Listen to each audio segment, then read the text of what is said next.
کیا خوبصورت بات کرتے ہیں اللہ کے بندے. حضرت سلطان باؤ رحمت اللہ تعالی علیہ فرمانے لگے اور دل کالے نالو منہ کالا چنگا جے کوئی رمز پچھانے. دل کالے نالو منہ کالا چنگا جے کوئی رمز پچھانے. چھوڑ, منہ کالا ہو جائے تو کام چل جاتا ہے, لیکن دل کالا ہو جائے تو تباہی اتر جاتی. دل نہ تیرا سیاہ کالا ہو, مہربانی کر. اتنی لڑائی کسی کی کسی کے ساتھ نہیں جتنی تکلیفیں ابو جہل اور اس کی اولاد نے میرے رسول کو پہنچائی. لیکن میرے رسول کریم صلی اللہ علیہ وسلم سے او سون یار سون, چھوڑ تو سسر کی بات, تو چھوڑ ساس کی بات, تو چھوڑ بھائی کی بات, تو چھوڑ پڑوسی کی بات, چھوڑ تو مالک کی بات. اکرمہ بن ابو جہل دوڑ گیا تھا, ابو جہل کا بیٹا, وہ اپنے باپ سے زیادہ دشمنی کر دوڑ گیا.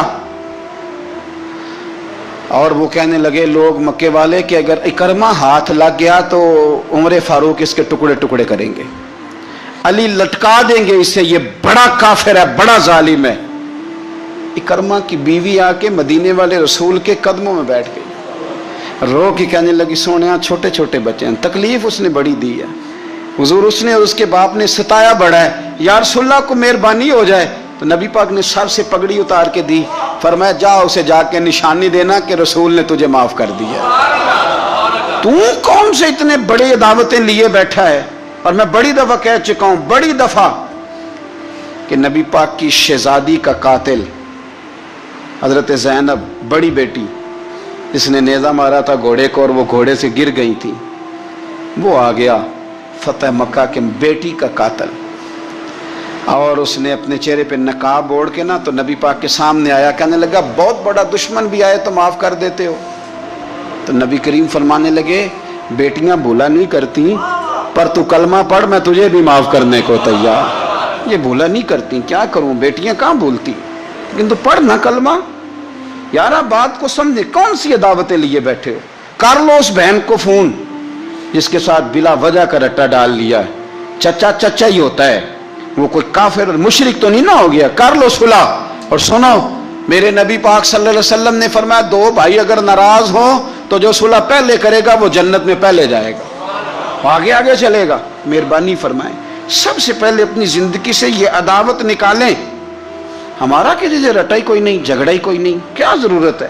جھگڑا اس کا ہوتا ہے جس کی کوئی ذات ہوتی ہے, جھگڑا اس کا ہوتا ہے جس نے اپنے آپ کو بت بنا لیا ہے, جھگڑا اس کا جس نے انا پال لی ہے, جھگڑا تو اس کا ہے جو کہتا ہے میں کچھ ہے ہوں, جھگڑا تو اس کا ہے.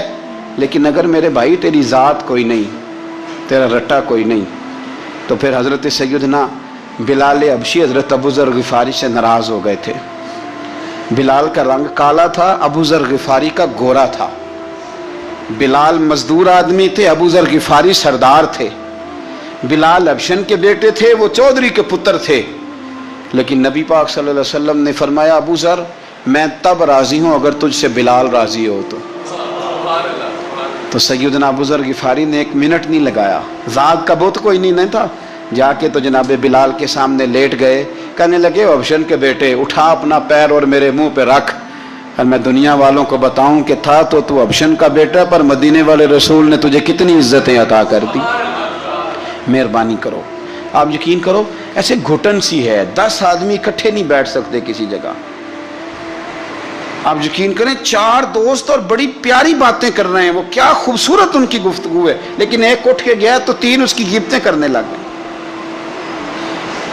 ایک ان میں سے اٹھ کے گیا تو باقی 2 غیبتیں کرنے لگ گئے. لب و لہجہ اتنا سخت اور ترش اختیار کیا جس کی حاجت ہی نہیں, ضرورت ہی نہیں, یا آپ کیا کر رہے ہیں. تو کبھی بھی اس طرح کا رویہ نہ, جس کی تعریف کر لی سو اس کی کر لی. اور میرے نبی پاک صلی اللہ علیہ وسلم نے فرمایا جس کی ایک دفعہ تعریف کر لو کوشش کرنا زندگی بھر دوبارہ توہین نہ کرنا. اپنی زندگی سے نکالیں گلا شکوہ, تھوڑی دیر کے لیے سیکھ لیں معاف کرنا, عداوت کو نکال دیں, پہل کریں.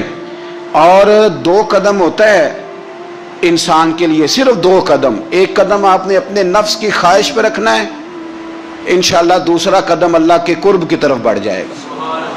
اللہ کے قرب کی صرف 2 قدم ہے, لمبا مسئلہ کوئی نہیں. تو پہلی بات محبت کے لیے یہ دیکھیں, اسلام نے نماز فرض کی, نماز بندے کا اللہ سے رشتہ ہے, لیکن فرمایا ورکعوا مع الراکعین, اکیلے اکیلے نہ پڑھنا,